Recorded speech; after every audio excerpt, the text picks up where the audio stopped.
Hello दोस्तों, स्वागत है आपका हमारे YouTube चैनल पैनिक प्रोग्रामर में। अगर आप इस चैनल में पहली बार आ रहे हैं तो प्लीज़ इस चैनल को सब्सक्राइब करें, साथ ही में बेल आइकन को ज़रूर प्रेस करें। तो आज हम इस वीडियो में स्टडी करेंगे डेटा स्ट्रक्चर एंड एल्गोरिथम में।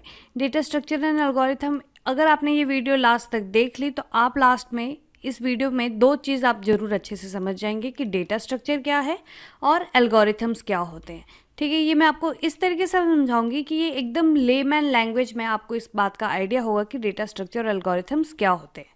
तो हमारा पहला जो है वो है डेटा स्ट्रक्चर।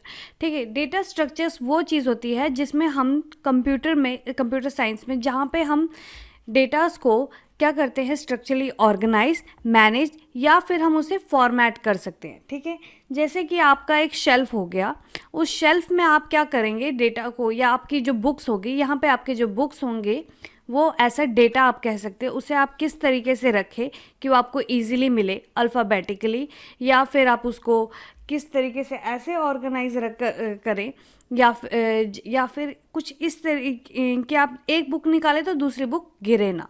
ठीक है, इस चीज़ को अरेंज करना with the help of data. ठीक है, एक डेटाबेस में जो डेटा को इस तरीके से ऑर्गेनाइज करना कि हमें ढूंढने में आसानी हो।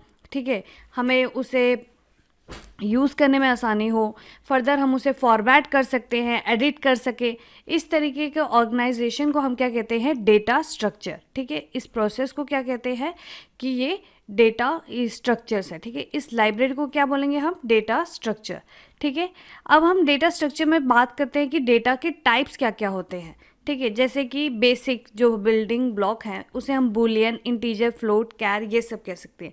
जो कंपोजिट डेटा टाइप होते हैं वो है स्ट्रक्चर, एरे, स्ट्रिंग, एटसेट्रा। ठीक है, ये इसमें डिफरेंट टाइप के हो जाते हैं, एक प्रिमिटिव और दूसरा हो जाता है कंपोजिट। और एब्स्ट्रैक्ट डेटा टाइप्स वो होते हैं जैसे कि tuple, set, stack, Q, graph, etcetera. क्योंकि ये जो डेटा टाइप होते हैं ये अपने बिहेवियर की तरफ से पता चलते हैं। हम इसे एब्स्ट्रैक्ट डेटा टाइप इसलिए कहते हैं क्योंकि एब्स्ट्रैक्ट डेटा टाइप में हमें ये नहीं पता होता कि इसके अंदर प्रॉपर एक ही डेटा हो या नहीं। ठीक है, अगर मैं इसे एक मीम की तरीके से आपको एक्सप्लेन करूँ तो देखिए, जो प्रिमिटिव डेटा टाइप्स है वो क्या है, string, num and boolean. They are primitives. ठीक है, क्योंकि वो एंशियंट हो गए हैं, अभी वो फॉर्म हो चुके हैं, and they are now civilized and known as object, array and function. Okay, अब डेटा स्ट्रक्चर्स के जो टाइप्स हैं, ठीक है, यहाँ क्या था, ये डेटा का टाइप था। और नेक्स्ट हम बात करें कि अगर डेटा स्ट्रक्चर के जो टाइप होते हैं उसमें जो डेटा स्ट्रक्चर क्या है कि collection of data types value which are stored and organized in such a way that it allows for efficient access and modification. किसी किसी केस में हम ये कह सकते हैं कि कैसे कोई डेटा को हम इम्प्लाई कर रहे हैं, उसका यूज़ कर रहे हैं, उसे हम कहते हैं डेटा स्ट्रक्चर्स। अब डेटा स्ट्रक्चर बेसिकली 4 टाइप्स के होते हैं, जैसे कि उसमें पहले है लीनियर जो कि एरे और लिस्ट है, दूसरा है ट्री जो कि बाइनरी, हीप्स, स्पेस, पार्टीशनिंग, ये सब है। ठीक है, तीसरा है हैश जो कि डिस्ट्रीब्यूटेड हैश टेबल और हैश ट्री टाइप में आ जाता है, और चौथा है ग्राफ्स। ठीक है, ग्राफ्स जैसे हो गया डिसीजन, डायरेक्टेड और एसाइक्लिक।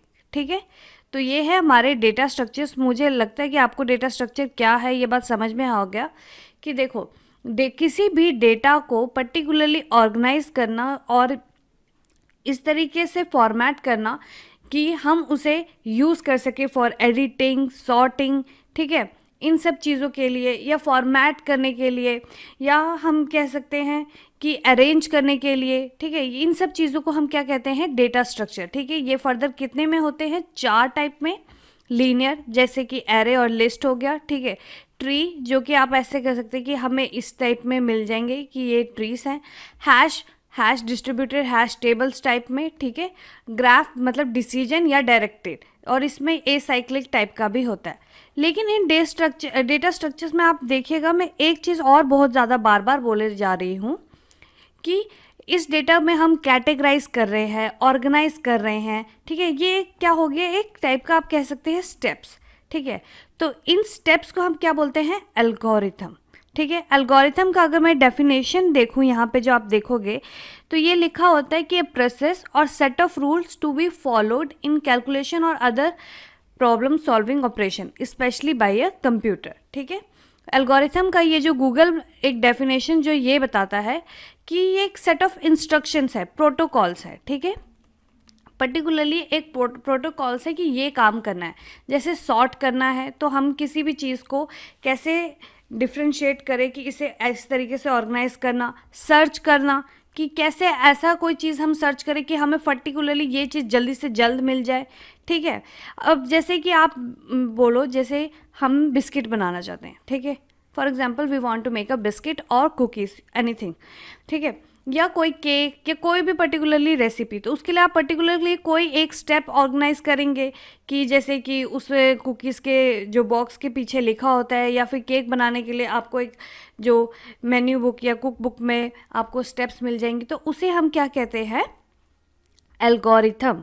पर्टिकुलरली कोई काम को प्रोग्राम करने के लिए या फंक्शन करने के लिए या सर्च करना या किसी चीज़ को सॉर्ट करना या आप कह सकते हैं कि इस तरीके से अरेंज करना, ठीक है, इन चीज़ों को जो हम फर्दर एक एक स्टेप से फॉलो करके कोई चीज़ पाए, उस चीज़ को हम क्या कहते हैं, एल्गोरिथम, ठीक है। तो ये थे हमारे एल्गोरिथम। नेक्स्ट वीडियो में मैं क्या कराऊंगी कि हमारे जितने भी टाइप के एल्गोरिथम्स है, फॉर एग्जांपल सर्च एल्गोरिथम्स, उसमें जो इम्पॉर्टेंट सर्च एल्गोरिथम्स है 4, वो बाइनरी सर्च, ये सारे डेप्थ फर्स्ट सर्च, ये सारे एल्गोरिथम्स मैं आपको कराऊंगी। एंड नेक्स्ट एल्गोरिथम्स नेक्स्ट होंगी हमारी वीडियोस के बाद में सॉर्टिंग। तो अगर आप हमारी नेक्स्ट वीडियो देखना चाहते हैं, नीचे सब्सक्राइब बटन को ज़रूर प्रेस करें, साथ ही में बेल आइकन को ज़रूर प्रेस करें ताकि आप हमारे चैनल की कोई भी अपडेट मिस ना कर सके। Thanks for watching.